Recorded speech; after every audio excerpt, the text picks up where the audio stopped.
जब आपने अपनी ग्रेजुएशन में मास्टर्स में सोचा कि मैंने किसी फील्ड का इंतखाब करना है। तकरीबन 15-16 साल पहले से मेरा इंटरेस्ट डेवलप हुआ और उसके बाद मैंने फिर इस फील्ड में सर्टिफिकेशन लेना शुरू की। हर दौर के मुख्तलिफ चैलेंजेस होते हैं। इस वक्त के जो चैलेंजेस हैं उनके मुताबिक साइबर सिक्योरिटी का रोल आप कैसे देखते हैं? आज से 10 साल के बाद भी चैलेंजेस होंगे, may be they are different one. Sir तो चैलेंजेस आर ऑलवेज देयर। जब आप उस ट्रेंड में होते हैं तो हर कंपनी आपको हायर करने के लिए तैयार होती है। ये पे टॉप डॉलर टू यू। ये मैं अमेरिका की बात कर रहा हूँ और यहाँ की। अस्सलाम वालेकुम नाज़रीन, शेयरिंग ऑफ प्रोफेशनल विजडम के साथ मैं हूँ आपका मेज़बान अली रहमान खालिद। नाज़रीन, आप लोग जानते हैं कि हम हमेशा ऐसे लोगों को आपके सामने लेके आते हैं और उनका काम आपके साथ शेयर करते हैं जिनकी ज़िंदगी से, जिनके लाइफ एक्सपीरियंसेस से और जिनके काम से आपको कुछ सीखने को मिले और आपकी लाइफ में कोई वैल्यू एडिशन हो सके। आज जो मेहमान हमारे साथ मौजूद हैं वो बुनियादी तौर पे तो साइबर सिक्योरिटी एक्सपर्ट हैं, CISSP और PMP हैं, लेकिन इनका जो असल काम है वो ये है कि ये टीचिंग की फील्ड से भी मुंसलिक हैं और जॉन हॉकिन यूनिवर्सिटी के IT डिपार्टमेंट के साथ भी मुंसलिक हैं बहुत लंबे अरसे से। 15 सालों से ये अपनी फील्ड में प्रोफेशनली काम कर रहे हैं और आज हम इनसे ये जानने की कोशिश करेंगे कि साइबर सिक्योरिटी और इस वक्त जो करंट चैलेंजेस हैं उनका आपस में क्या लिंक है और इस पे क्या क्या काम हो सकता है, किन किन चीज़ों के ज़रिए हम अपने डाटा को सेव कर सकते हैं, क्या उसमें एहतियाती तदाबीर इख्तियार की जा सकती हैं। अस्सलाम वालेकुम इमरान शेख साहब, कैसे हैं आप? वालेकुम अस्सलाम, thank you very much for inviting me here. Welcome sir, बहुत शुक्रिया आपने हमारे लिए वक्त निकाला और आप इतनी दूर से हमारे लिए तशरीफ़ लाए, मैं आपका शुक्रगुजार हूँ। सर, मैं आगाज़ यहाँ से करूँगा। सबसे पहले तो मुझे ये बताइएगा कि जब आपने अपनी ग्रेजुएशन में मास्टर्स में सोचा कि मैंने किसी फील्ड का इंतखाब करना है, तो इसमें साइबर सिक्योरिटी का इंतखाब आपने क्यों किया? क्या कोई इसके पीछे कहानी थी या बस चलते चलते आपने सोचा कि साइबर सिक्योरिटी को क्यों ना ऑप्ट कर लिया जाए? मैंने एक्चुअली आज से 25 साल पहले कंपनी ज्वाइन की थी एज ए सॉफ्टवेयर डेवलपर। सही।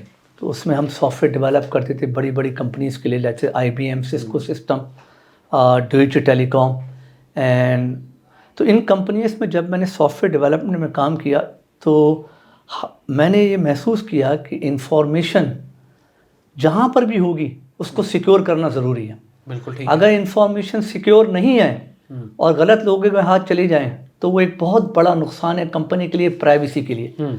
वहाँ से मेरा इंटरेस्ट डेवलप हुआ कि इवन सॉफ्टवेयर डेवलप में भी कई टेक्निक हैं जो आपको एक सिक्योर सॉफ्टवेयर डेवलपमेंट को इनकरेज करती हैं और इसकी काफ़ी टेक्निक है। तो तकरीबन 15-16 साल पहले से मेरा इंटरेस्ट डेवलप हुआ और उसके बाद मैंने फिर इस फील्ड में सर्टिफिकेशन लेना शुरू की। सही। जॉब के साथ साथ। सर, मुझे ये बताइएगा कि जो लोग आना चाहते हैं साइबर सिक्योरिटी की फील्ड में, थोड़ा सा मैं ये भी पूछना चाह रहा हूँ कि उनके लिए पाथ क्या है, कि किस तरह से वो, इसकी कोई डिग्री है, इसके लिए कोई प्री रिक्विजिट्स क्या हैं, किस तरह से वो इस फील्ड में आ सकते हैं? चूँकि आजकल यहाँ का मुझे नहीं मालूम अमेरिका, लेकिन अमेरिका में cyber security is a big thing now. पहले तो बैचलर डिग्री नहीं थी साइबर सिक्योरिटी में, अब they have actually bachelor degree only for cyber security. You get a degree BS और BE which is equivalent here in cyber security and they have a master degree now in cyber security। यहाँ के बच्चों के लिए और world wide जो मैंने path follow किया और बेसिक सर्टिफिकेशन जो है वो काम TI वालों की है, उसका नाम है सिक्योरिटी प्लस। ठीक है। That exam is actually multiple choice question and it's very popular in US. सही। Especially for those organization, government organization who are looking for cyber security expert. If you want to get into the cyber security field, you need to have this basic certification. सही। बाकी candidate से आप पर as होगा if you have this certification. ठीक है। That's called CompTIA Security Plus. It's a $250 exam सही। and they don't have any particular requirement to sit in the exam. If you are ready, you can write the exam. The worst part, you fail and you lose $250. But if you pass it, it means you have a certain knowledge level reach. Then mid-level certification है, काफ़ी मशहूर हुई थी, उसको कहते हैं certified ethical hacker. सही।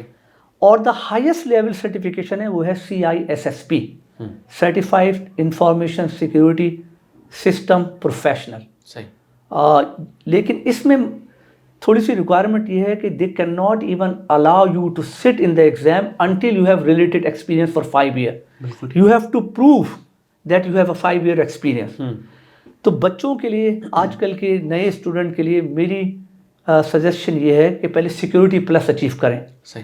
Security plus is a basic certification. It Pakistan में भी अवेलेबल है? पाकिस्तान में भी अवेलेबल है। मेरे अभी स्टूडेंट और मेरे अपने भतीजे एक्चुअली उन्होंने ऑलरेडी रजिस्टर किया हुआ exam. They are following my path माशाअल्लाह। And some of my sons and daughter of my friends they are following the path. I guide them कि पहली सर्टिफिकेशन आप रजिस्टर करें, उनका मल्टीपल चॉइस करें, जैसे एक ज़माने में CCNA होता था। जी जी सर। यहाँ पे चूंकि अवेयरनेस नहीं है, लोगों को इतना पता नहीं है। Once you have this certification, believe me the jobs door will open इंशाअल्लाह। सर कितना अरसा लगता है, मैं तीनों के बारे में जानना चाह रहा हूँ। सबसे पहले तो सिक्योरिटी प्लस के बारे में बताएं कि कितना अरसा लगता है और इससे पहले क्या रिक्वायरमेंट होती है? ये इंटर के बाद होता है graduation? Fortunately for security plus, if you are ready, you think you are ready, you can write the exam. Of course you should have some basic knowledge, intermediate. If you have a bachelor degree, perfect. And you can actually gain knowledge through, there are many YouTube videos available. Examination, exam की पूरी syllabus is available. What are the topics they covered? They tell you actually each and every part. ठीक है। Once you have this knowledge, you can sit in exam anytime you want.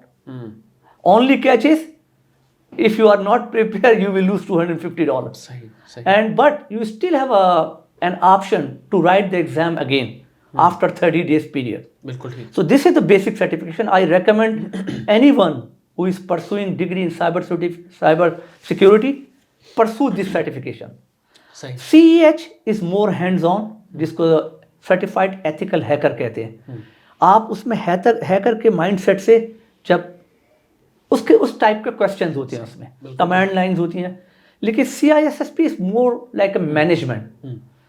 If you are a manager of a company, if you have a like a higher level position, तो how to deal with the things, how to deal. And it's not only just for one area, it covered 8 different domains.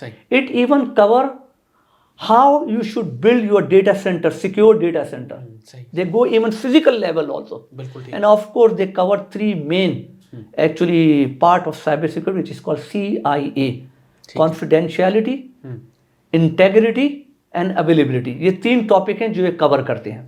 Sir PMP के बारे में भी थोड़ा सा बता। जी हाँ, आजकल ये PMP भी जो है वो अमेरिका में, this actually there are 2 type of certification. One is vendor based and the other one is vendor neutral. Vendor based means you get a certification for a certain vendor. For example, Microsoft, Cisco, Amazon. You get their certification in their product. And the other type of certification is vendor independent. Does not matter. It cover all the vendors.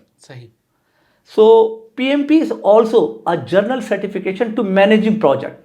It could be IT project, it could be construction project, it could be cyber security project. Basically, you learn how to manage multiple projects. And this is called project management professional. This exam is done by a company called PMI.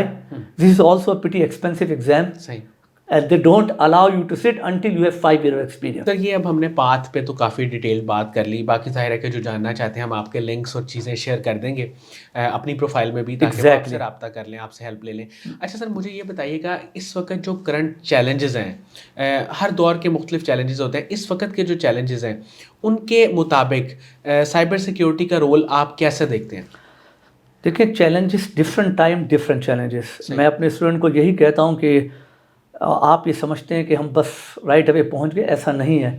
When we were growing up, actually उस ज़माने में मैंने यहाँ आप ही की तरह, आप ही बच्चों की तरह, यहाँ के बच्चों की तरह कराची से पढ़ा है, NAD यूनिवर्सिटी से, वही मोटरसाइकिलों पर और ट्यूशन, फिर उसके बाद मैंने ट्यूशन पढ़ाई है।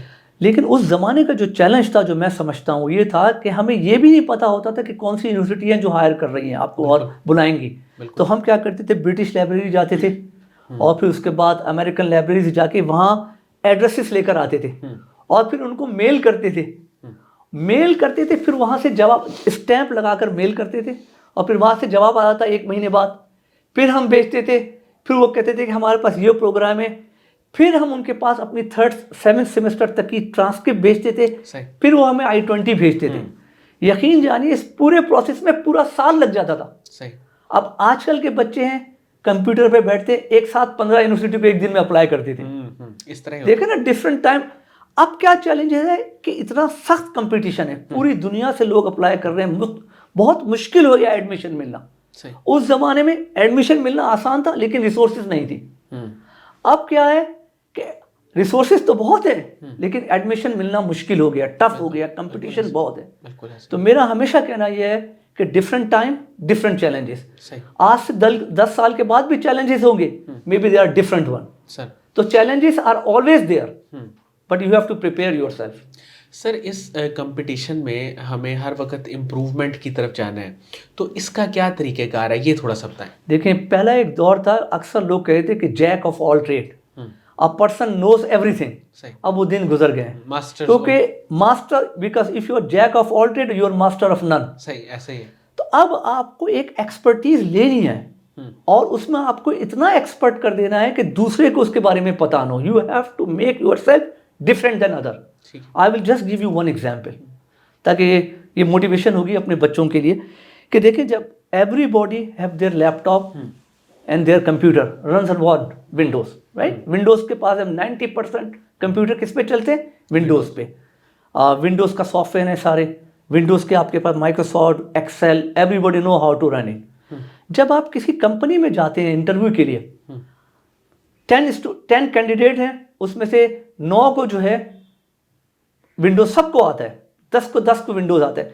लेकिन आपको अगर लिनक्स आती है, लिनक्स अनदर ऑपरेटिंग सिस्टम, या मैक आता है, then you have the edge. अपने आप को डिफरेंशिएट करने के लिए आपको कुछ ऐसी निश पकड़े जो दूसरों के पास ना हो। ठीक है। That will make you different. और वो जमाने गए कि आपको हर चीज आनी है, नहीं, एक चीज आप उसको पकड़ें और उसको अच्छी तरह करें। फिर जैसे लिनक्स की बहुत ज्यादा स्कोप है, एटलीस्ट यूएस में अब लिनक्स के सर्वर बहुत ज्यादा मुश्किल, यहाँ अभी तक नहीं है। ठीक है। तो अगर आप एक निश लाइन कुछ चूज करें और उसमें फिर स्पेसिफिकली, बिल्कुल ठीक है। आप हर चीज नहीं कर सकते आप, क्योंकि टेक्नोलॉजी बहुत वास्ट हो चुकी है। पॉसिबल नहीं है, मुमकिन नहीं है।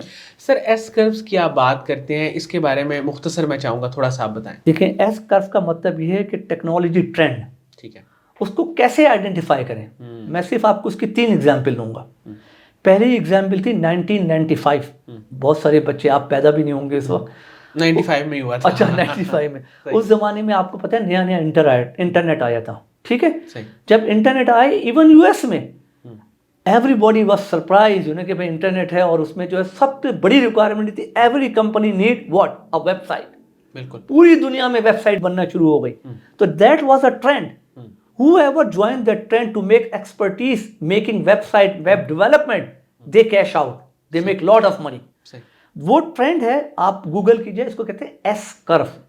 S means Sam, start with S. बिल्कुल बिल्कुल। When you Google it and you will find out that S curve follow a trend and then they plateau. ठीक है। That technology stop and then they start going down. सही, बिल्कुल ठीक है। You have to identify that trend. This is one example of internet. Market research आपकी पूरी होनी चाहिए, ट्रेंड्स के बारे में नॉलेज पता होना चाहिए। नेक्स्ट ट्रेंड में आपको सिर्फ 2 और ट्रेंड बताता हूँ। दूसरा ट्रेंड फिर शुरू हुआ अर्ली 2000 से, वायरलेस कम्युनिकेशन, वॉइस और आईपी। बहुत महंगी कॉल होती थी। जब हम पाकिस्तान कॉल करते थे अपने, जब हम नए नए अमेरिका गए थे, 1 मिनट की कॉल $1, 20 मिनट, $2 पर मिनट, और आज कॉल फ्री है। ये ट्रेंड शुरू में हुआ था अर्ली 2000 से। देन 2010 में ट्रेंड, थर्ड ट्रेंड शुरू हुआ क्लाउड कंप्यूटिंग, अर्ली 2010 से। बिल्कुल ऐसे। और वो अब तक चल रहा है। और आजकल का जो नया ट्रेंड है, आप सबको पता है क्या है, AI. Everybody talk AI and virtual reality. You need to identify this trend and write this trend. Write का मतलब ये है कि find a niche and then cash you out. सही, बिल्कुल। क्योंकि जब आप उस ट्रेंड में होते हैं तो हर कंपनी आपको हायर करने के लिए तैयार होती है। They pay top dollar to you. ये मैं अमेरिका की बात कर रहा हूँ और यहाँ की भी।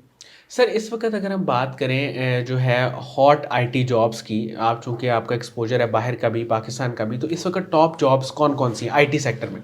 आईटी सेक्टर में यूएस के लिहाज से, फिर मैं यहाँ की भी थोड़ी बात करूँगा। यूएस में आजकल टॉप ट्रेंड जो है वो है artificial intelligence and cloud computing. ठीक है। क्लाउड कंप्यूटिंग की इसलिए ज़रूरत है, मैं आगे हम जाके बात करेंगे। ये 2 ट्रेंड बहुत ज़्यादा हैं। उसके बाद फिर साइबर सिक्योरिटी के, फिर उसके बाद software development. Some trends and some jobs are always there, they call it's evergreen. सही। वो है software, one of them is software development. ठीक है। नो मैटर व्हाट, किसी भी किस्म की कोई टेक्नोलॉजी हो उसके पीछे सॉफ्टवेयर ही है। Even artificial intelligence is also all software. They have some data store somewhere, the software actually goes search that data and present it to you. बिल्कुल ठीक। somebody have to write software, somebody have to write code. This software development job is been there 30 years ago. It is still here and it will be there another 30 year, God knows. बिल्कुल है। Second job ये है कि all type का data कहीं ना कहीं store होता है and those storage are called databases. You have to have databases. Databases की टाइप चेंज होती रहती है, टेक्नोलॉजी थोड़ी सी चेंज होती है, लेकिन you need a database to maintain your data. बिल्कुल ठीक। There is always a job for a database administrator. सही सही। These are the two couple of hot trends और these jobs are always there. बिल्कुल ठीक। मेरी अपने तमाम स्टूडेंट से अमेरिका में भी यहाँ भी हमेशा उनको मैंने एनकरेज किया है कि you learn one coding language, please don't run away from that. At least one language you need to learn, either Java, आजकल सबसे ज़्यादा हॉट है पाइथन। तमाम की तमाम डेवलपमेंट, डेवऑप्स, हर चीज़ अब पाइथन पर होती है। सही। मैं एनकरेज करूँगा, बहुत ज़्यादा इंसिस्ट करूँगा इस बात पे अपने बच्चों को और तमाम स्टूडेंट को कि प्लीज़ लर्न वन लैंग्वेज। कभी ये ना सुने कि यार प्रोग्रामिंग की जॉब खत्म होने वाली है, अब बॉट जो है वो कोड लिखेंगे। No, you still have to customise it, you still have to maintain, कुछ ना कुछ आपने खुद करना है। बिल्कुल तो ठीक है। Please learn one language. वहां पर अमेरिका में स्किल्स की अगर बात करें तो वो भी आपने दरमियान में कवर कर लिया है कि वन लैंग्वेज आपको आनी आपको लास्ट, अगर आप आईटी में हैं, you have to know one language. वहां तकरीबन 6-7 साल के बच्चे हैं, उनको प्रोग्रामिंग, छोटी छोटी प्रोग्रामिंग के कोर्स सिखाना शुरू करते हैं तस्वीरों से। बिल्कुल ठीक है सर। ये ट्रेंड अब पूरी दुनिया में। सर मुझे ये बताइएगा कि क्लाउड कंप्यूटिंग के बारे में थोड़ा सा बताएं। आपने भी बात की कि इसकी बहुत इंपॉर्टेंस है, तो अभी करंट सिचुएशन में आपको सबसे ज़्यादा इसकी जो इम्पोर्टेंट यूजेज है वो कहाँ नज़र आती है? देखिए, मैं बहुत आसान लफ्ज़ों में अपने बच्चों को, जो मेरे स्टूडेंट हैं अमेरिका में, यहाँ भी समझाता हूँ कि अगर आपने एक कंपनी स्टार्ट की, उसमें 10 एम्प्लॉई हैं, छोटी कंपनी आपके पास पैसे कम है, फ़र्ज़ करें कि आपके पास 5 लाख रुपए हैं और आपने कंपनी स्टार्ट की, तो आपने जाहिर सी बात है एक आईटी का आपने सॉफ्टवेयर हाउस किया, तो उसके लिए आपको लैपटॉप चाहिए। सही। ठीक है, उससे आप, तो आपके पास 2 ऑप्शन है। एक ऑप्शन तो यह है कि आप 2 लाख रुपए के 5 लैपटॉप खरीद लें and you spend money right there. ठीक है। और दूसरा ऑप्शन क्या है कि आप रेंट करें, तो you don't put that investment right up front, क्योंकि थोड़े दिनों में आप लैपटॉप पुराने हो जाते हैं, ऑब्सोलीट हो जाते हैं, तो आप रेंट करें। क्लाउड कंप्यूटिंग एक्चुअली आसान लफ्जों में आप रेंट कर रहे हैं रिसोर्सेज क्लाउड प्रोवाइडर से। सही। This is the whole concept of cloud computing. बिल्कुल ठीक है। Instead of buying physical computer, you buy virtual computer. ठीक है। कहाँ से? क्लाउड प्रोवाइडर से। ठीक है। जैसे अमेरिका में बहुत बड़े cloud provider, Amazon, AWS, Microsoft azure, मुझे लोकल का यहाँ नहीं पता, ऑफ कोर्स यहाँ भी होंगे। तो जो आपने 5 एम्प्लॉय को कंप्यूटर दिलाए हैं ना, वो आप क्लाउड कंप्यूटर की रिसोर्सेज से ले, वो आपको मिनिमल कॉस्ट होगी, आपने अपना काम किया और दोबारा क्लाउड में वापस कर दिया। सही। और उसकी सबसे बड़ी खूबी क्या है कि यू पे व्हाट यू यूज, जितना आपने यूज किया उसी का आपने पे किया। बिल्कुल ठीक। You don't pay for the hardware. पड़ा हुआ हार्डवेयर थोड़े दिनों में खराब हो जाता है। पाकिस्तान में अनफॉर्चुनेटली अभी ट्रेंड नहीं है, लेकिन ये मार्केट देख रहा हूँ, ये ह्यूज मार्केट है पाकिस्तान में, बहुत पोटेंशियल है क्लाउड कंप्यूटिंग का। बिल्कुल ठीक। थोड़े दिनों के बाद जैसे अमेरिका में आप हार्डवेयर और अपने डेटा सेंटर बनाना ऑलमोस्ट खत्म हो चुका है। ठीक है। Everybody getting resource from cloud. ठीक है। Cloud is nothing but data centre में रिसोर्सेज है and use those resources. Okay. और आपको पता है 2 टाइप के क्लाउड हैं जाके अमेरिका में मशहूर। सर मुझे ये बताइएगा कि साइबर सिक्योरिटी और आजकल जो करंट सिनेरियो है उसमें इसका रोल क्या है, ख़ास तौर पे अगर हम इसको इस एस्पेक्ट से डिस्कस करें कि डाटा को सेव कैसे करें, अपने मोबाइल फ़ोन्स को, लैपटॉप्स को, गैजेट्स को किस तरह से हम सिक्योर कर सकते हैं, इस हवाले से आप क्या कहेंगे? क्या बेस्ट प्रैक्टिसेस होती हैं? बिल्कुल सर। देखें, सबसे इम्पॉर्टेंट बात यह है कि सबसे पहले आपको अपना डेटा सिक्योर करने के तरीके, एक तो डेटा सिक्योर होने से पहले आपने अपने डेटा को सेव करना है। उसके लिए एंटीवायरस सॉफ्टवेयर है जो कि यहाँ पे बहुत कम ट्रेंड है इंस्टॉल करने का, लेकिन वहाँ पार्ट ऑफ लाइफ है। You have to have this antivirus software, you have to install on your machine. सही। दूसरी जो है बहुत इंपॉर्टेंट बात जो अपने स्टूडेंट को मैं अक्सर कहता हूँ कि make the backups. If you lost your data, क्योंकि आजकल एक बड़ा इंपॉर्टेंट वायरस चल रहा है जिसको कहते हैं रैंसमवेयर। वो क्या करते हैं कि आपके कंप्यूटर को लॉक कर देते हैं, वो एक तरह के वो क्रिप्टो एक्चुअली वो एक तरह की इंक्रिप्शन होती है, आपकी हार्ड ड्राइव को इंक्रिप्ट कर देंगे। ठीक है। और कहेंगे कि आपका डेटा लॉक है, give me money then I will give the access. Okay, बिल्कुल ठीक। आप तो वो आपको फिर की देते हैं, फिर आप डेटा आपका डिक्रिप्ट होता है। ठीक है। तो उसका लिए आप ये है कि आप एंटीवायरस सबसे पहले, एंटीवायरस, और फिर अपने पासवर्ड को प्रोटेक्ट करें, और कभी भी जो आम पासवर्ड है में यूज ना करें, क्योंकि हैकर्स को पता होते हैं, उनके पास रेनबो टेबल होते हैं, वो आपको बॉम्बार्ड करते हैं ओके, पासवर्ड को गैस करने के लिए। 1 2 3 पासवर्ड 4 5 गैसिंग जैसे आम होता है। पासवर्ड गैसिंग के सॉफ्टवेयर बन गए, बड़े सोफिस्टिकेटेड सॉफ्टवेयर होते हैं। ठीक है। उसको ब्रूट फोर्स अटैक कहते हैं।